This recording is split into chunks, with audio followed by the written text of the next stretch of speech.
na svoju se sudbinu sad ljutim.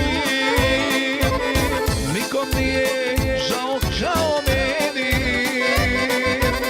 što mi dragu sada drugi ženi. Nikom nije žao kao meni,